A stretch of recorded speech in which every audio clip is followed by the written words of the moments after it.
Ești la The Mind Online, oferit de Bitdefender și Startup.ro, podcastul care te face să te întrebi ce s-a schimbat în mintea ta din cauza sau datorită lumii online. Bună ziua și bine v-am regăsit și în 2022 la podcastul The Mind Online, realizat de noi Startup.ro și de Bitdefender. Continuăm să discutăm și anul acesta despre cele mai interesante și cele mai provocatoare lucruri atunci când vine vorba de sănătatea mentală influențată de internet, dar și de timpul în care trăim. Astăzi vom discuta despre noul context în care ne aflăm. Revenirea la birou, munca hibridă și transformările după 2 ani și un pic de izolare. Și înainte de toate, te invităm să te duci pe YouTube, pe canalul Bitdefender pentru a da un subscribe sau pe orice platformă de streaming folosești pentru a te abona la podcastul The Mind Online. Anul acesta, alături de mine și de colegul meu, Octavian Parade, îl vom avea pe invitatul nostru permanent, Nancy Lungu, Consumer Behavior Coordinator la Bitdefender și fondator Behavior Insights Team. Nancy, bine revenit și fizic alături de noi după multe episoade online. Bine ne-am regăsit! Uite, cum spuneam, vreau să discutăm despre modul în care s-a transformat lumea astăzi. Am trecut deja 2 ani și 2 luni de pandemie, începem să revenim la birou, muncim și hibrid. De multe ori oamenii se gândeau în timpul pandemiei cum va fi când vor reveni la birou, ce provocări vor apărea. Și vreau să-mi spui tu, care e challenge-ul pentru această revenire la birou? În mod sigur, challenge-ul e individual. Adică, fără nicio discuție, nu există un mod universal în care ne întoarcem la birou. Oamenii resimt în moduri diferite. Probabil un predictor bun este cum au trecut pandemia. Partea mai puțin bună este că, de fapt, nu prea ne dăm seama cum am trecut pandemia decât dacă am fost la extremele care nu sunt de dorit. Adică ne-am simțit nu foarte bine și sunt semnale destul de multe în sensul ăsta. Nu e numai o discuție în care cumva oamenii au senzația că probabil că a fost pandemie, probabil m-am simțit rău. Partea mai puțin vizibilă este că nici noi nu știm să ne monitorizăm suficient de bine. Ok, ne-am întors la birou, de-abia ne dăm seama cum este, iar povestea readaptării, adevărul este că e foarte greu, nu știi de unde să o măsori, unde o să o măsori. Sunt câteva semnale că lucrurile nu merg cam cum ne așteptam, dar nu bine, ca să spun așa. Oamenii au renunțat foarte mult la joburi și aici sunt niște semnale că există o asimetrie de renunțare. Atenție, nu că au fost obligați, pur și simplu au renunțat. Sunt semnale că reconectarea în anumite aspecte este ceva mai dificilă, dar s-ar putea toată viața noastră să fie puțin mai dificilă. Acum, aici întotdeauna ai o responsabilitate când vorbești de povestea asta. De ce? Pentru că, pe de o parte, vrei să descrii fenomenul, pe de altă parte, dacă nu ești foarte sigur cum se întâmplă, nici nu vrei să transmiți oamenilor: ok, s-a întâmplat ceva atât de rău, ar trebui să fiți atenți. Sunt, ca să spun așa, la măsurătorile cele mai precise pe care putem să le avem, sunt semnale că, într-adevăr, lumea mentală s-a schimbat destul de mult și neuniform, adică sunt anumite categorii de oameni care resimt din ce în ce mai mult. Acum, la servici, ce înseamnă? Că nu te întorci într-un loc în care, pur și simplu, e un loc neutru. El înseamnă o dinamică, înseamnă cu cine te întâlnești, de asta nu poți să dai o regulă universală. Cred că de-abia de acum încolo o să ne cam lămurim noi cum ne simțim și nu cred că vom avea un soi de cunoaștere cum trebuie să ne întoarcem la birou. Vom vedea între noi acolo. Menționai de faptul că mulți dintre noi știm că ne-am schimbat în această perioadă, dar nu știm cum neapărat. Și ne-am izolat, să spunem, în case, fără să vrem, iar ulterior fiecare după comportamentul lui, după nivelul de anxietate. Ce înseamnă, practic, revenirea aceasta dintr-un spațiu familiar, dar în care ne-am izolat, într-un spațiu comun, unde, cum spuneai și tu, sunt colegi, sunt mulți oameni, pot fi foarte multe lucruri, de la agitație până la anxietatea de apropiere. Păi odată trebuie să schimbăm modul în care consumăm energia noastră psihică, asta e clar. Adică, hai să ne gândim că, de exemplu, o provocare a pandemiei a fost faptul că am stat pe Zoom. Zoom-ul are o latură pe care noi poate nu o vedem atât de tare, dar pentru prima oară te vezi pe tine. Ceea ce nu e foarte, foarte plăcut pentru majoritatea oamenilor. Să ne uităm și să mă văd cum arăt, ok, e o automonitorizare destul de complicată, așa, emoțional. Am avut măscuțe, lucru care ne-au ajutat pe unii dintre noi, mai puțin pe alții. Dintr-o dată, dinamica noastră emoțională se schimbă. Orice schimbare e văzută de corp și de creier ca dificilă. Deci nu contează că schimbarea e bună sau rea, e văzută ca schimbare de flux, ceea ce e complicat. Acum, reconectarea, aici e o chestiune, de asta spun că există un soi de responsabilitate când vorbim despre asta, pentru că, de fapt, dacă le creezi oamenilor impresia că reconectarea va fi dificilă, și probabil va fi, vor pregăti însăși reconectarea prin perspectiva asta și noi nu știm să măsurăm corect viața noastră psihică, asta o tot spun. Noi avem senzația că se întâmplă tot felul de lucruri și știm să spunem de unde au venit și de ce. Și am venit la muncă și dintr-o dată văd că sunt mai obosit și am senzația, ok, e dificil cu toți ăștia din nou împreună, iarăși trebuie să suport pe nu știu ce. Dar s-ar putea să fie numai o selectare, fiindcă mă aștept că va fi o reconectare dificilă. Adevărul adevărat este, și aș vrea să vorbim puțin despre sănătatea psihică în zona asta, adevărul este că oamenii sunt mult mai rezistenți decât își imaginează de multe ori, dar pe de altă parte, după o anumită limită, rezistența lor este infimă, nu mai există. Deci suntem foarte solizi o mulțime de timp, dar dacă s-a trecut o anumită homeostazie a fost stricată, din momentul respectiv încep lucrurile să devină dificile. De asta trebuie să avem grijă de viața noastră mentală.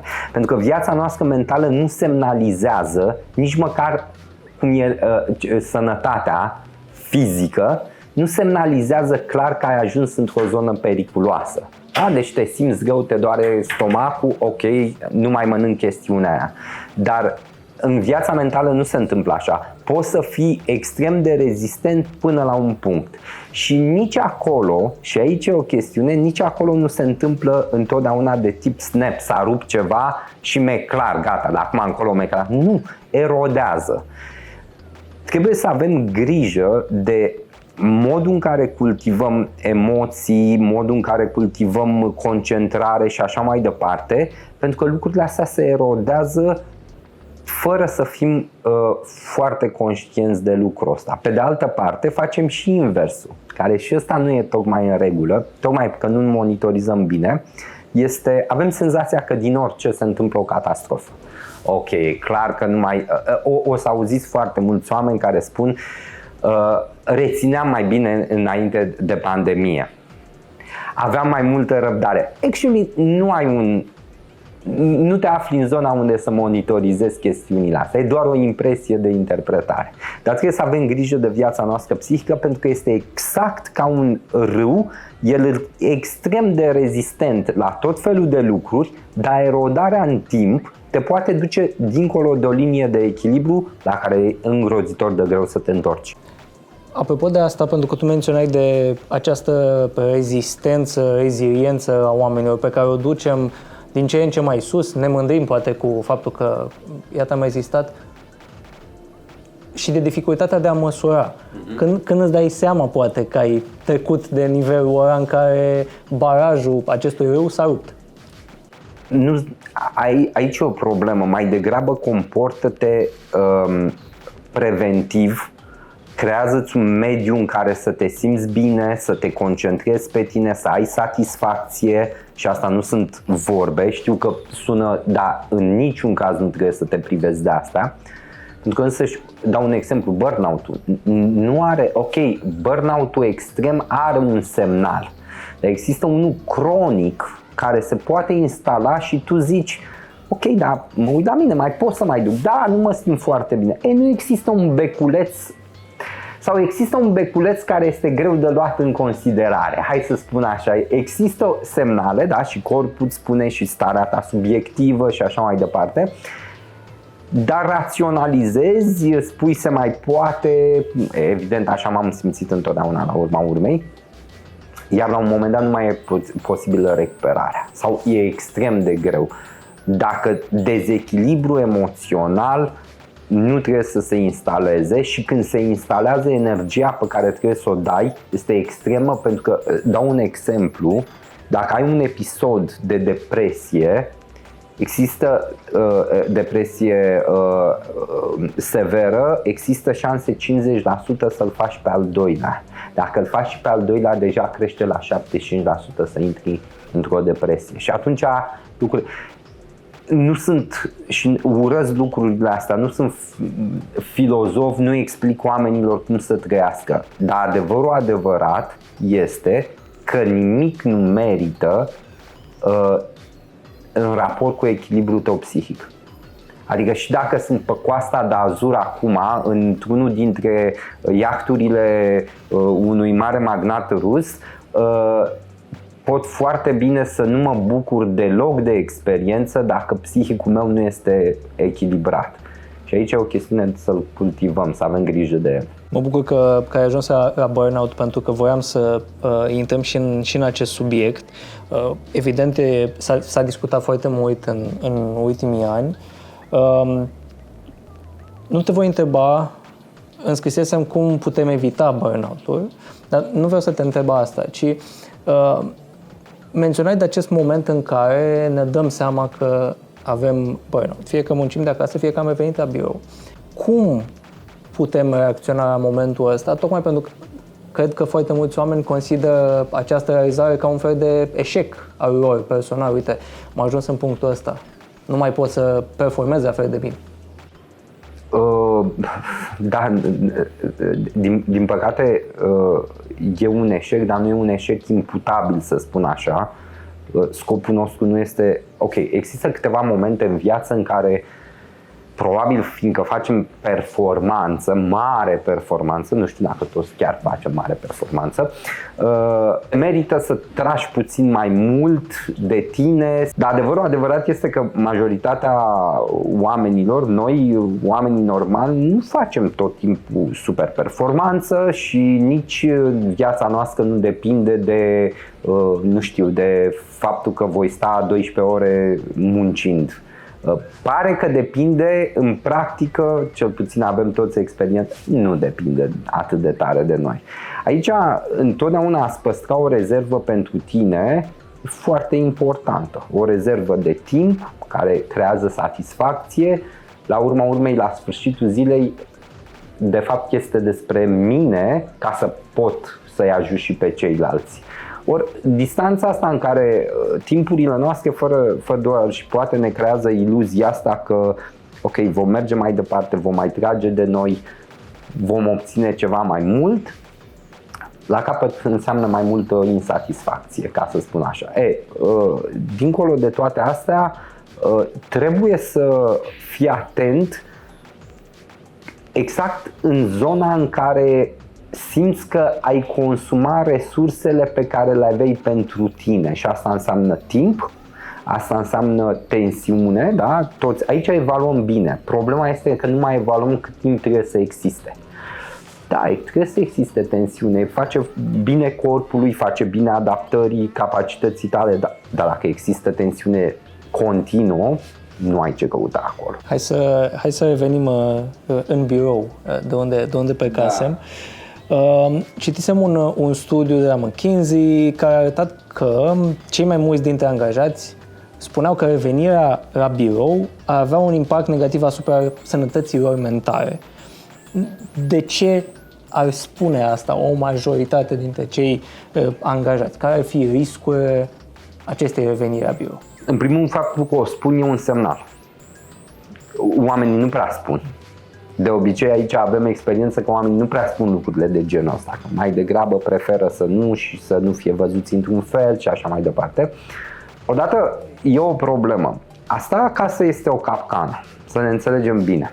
E o capcană din foarte multe puncte de vedere. Pe de altă parte, și eram surprins chiar pe un studiu în România la care am fost, l-am interpretat și eu, am fost surprins să văd că oamenii chiar vor să stea acasă. Și aici e o poveste ceva mai complicată. Unul, că vor să stea acasă, nu este același lucru cu își dau seama ce înseamnă să stea acasă. Asta o spuneam la început și oamenii spuneau, nu-ți dai seama.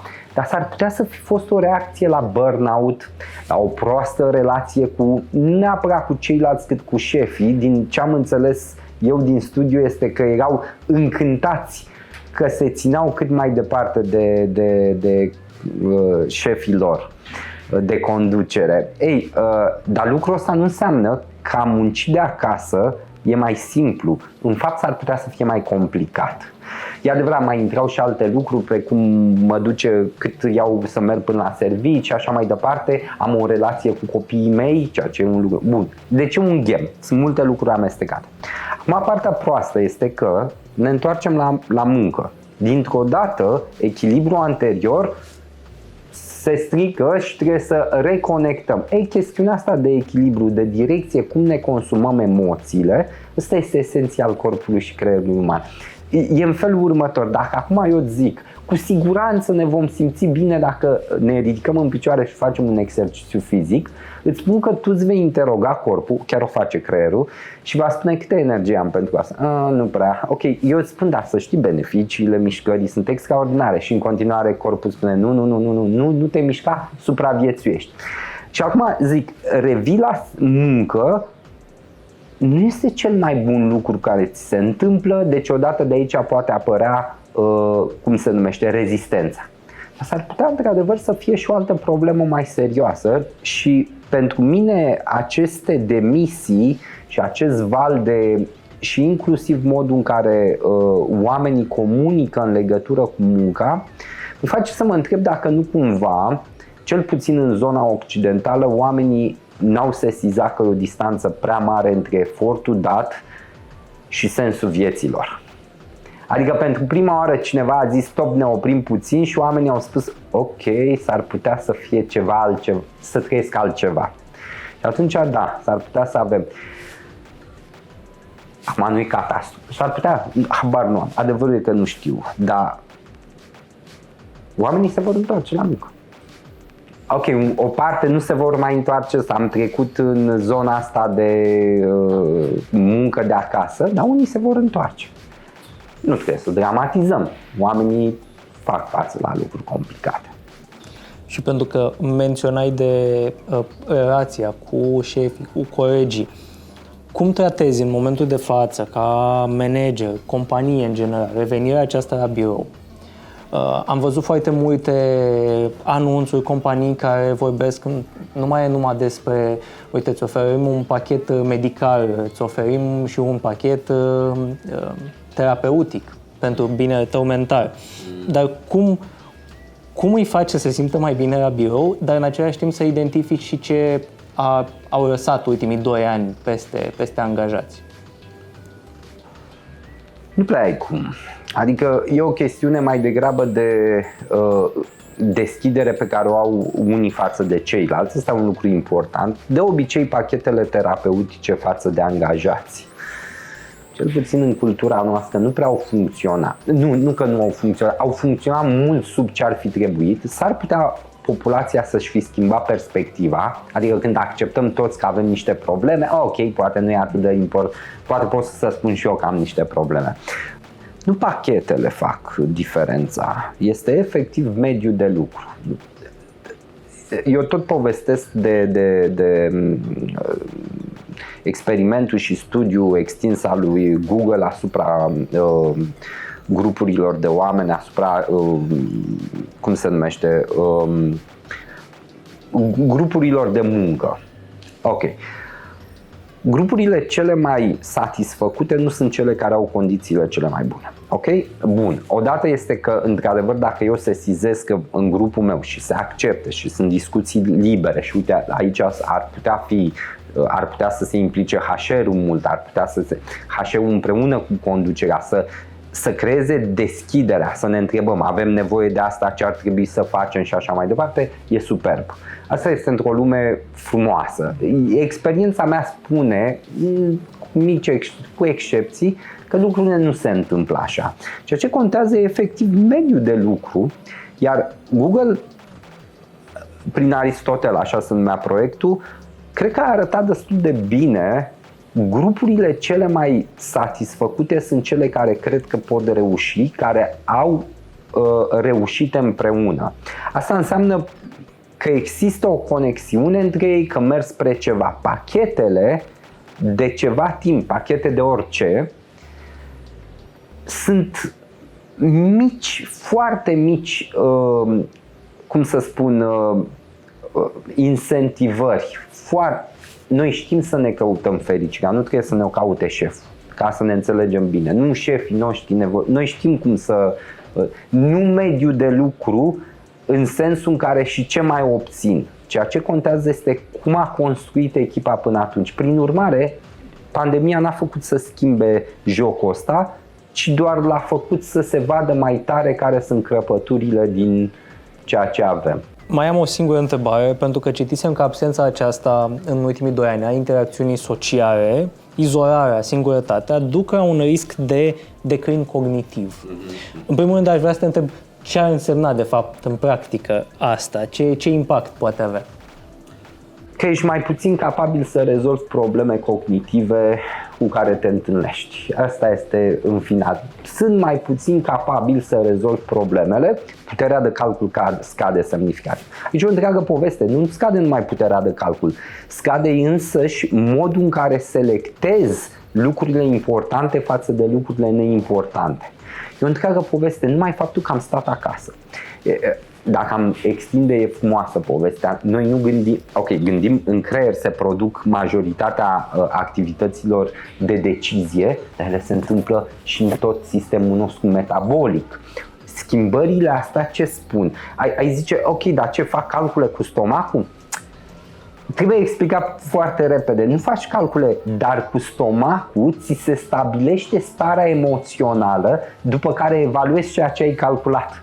Adică acum dacă îți spun mergem la o bere sau nu știu, facem o revoluție, cele două au emoțional altă